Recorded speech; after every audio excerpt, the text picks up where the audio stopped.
prototype of the board where you can place the components and test the validity of your design before you go to map it up. And then they will be able to take your design files from Multisync, and for $5, something that cheap, $5, $10, they'll be able to stick in a couple of boards, proper PCBs, as they would come out from the production facility, send them to you, so that you can further check and validate before you order 100,000 or whatever you do. So this is a new kind of service. It's only been available the last 5 or 6 years. There was a time when we designed these boards, we'd have to take a chance.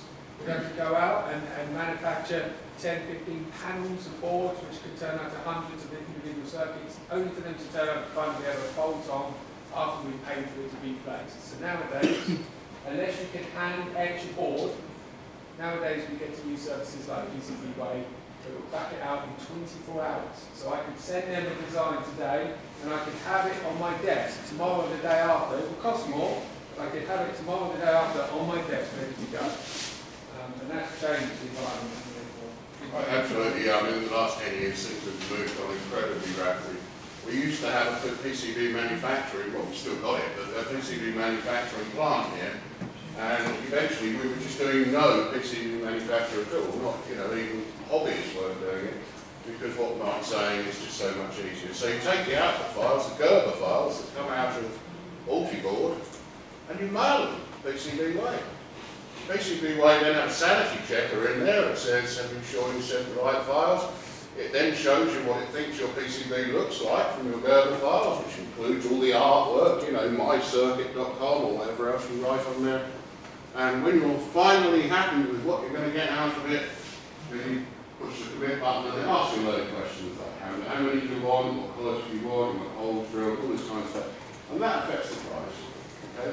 But typically a board about that kind of square, you're ordering 10, 3 pounds, something like that. Yeah, $5.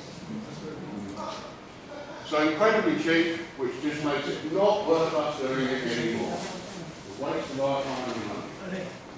Okay, so PCBWay will do multi-layer boards. Mike's going to tell you something about multi-layer later on in a few more weeks, because I want you to do something for yourself today, okay? So I'm just listening to you talking. You've got single layer, which is copper on the bottom, usually. Double layer, which is copper on the bottom and copper on the top. Usually with the tracks running at right angles to each other, right? Can you put that on 3 layer and 4 layer? Yeah, so normally, as John said, we have a double layer. We have a copper plane on the top, copper plane on the bottom, where we just etch our tracks on there, and that track is where we want to put our wire and components. When we go into, say, a 4-layer board, what we have is another 2 layers of PCB material, which is fiberglass, with copper layers on the top and the bottom, that are then pressed together, glued and pressed together, with a 100-ton press or something, to squash them down and look like a single board. But actually what you've got is 4 different PCBs all stacked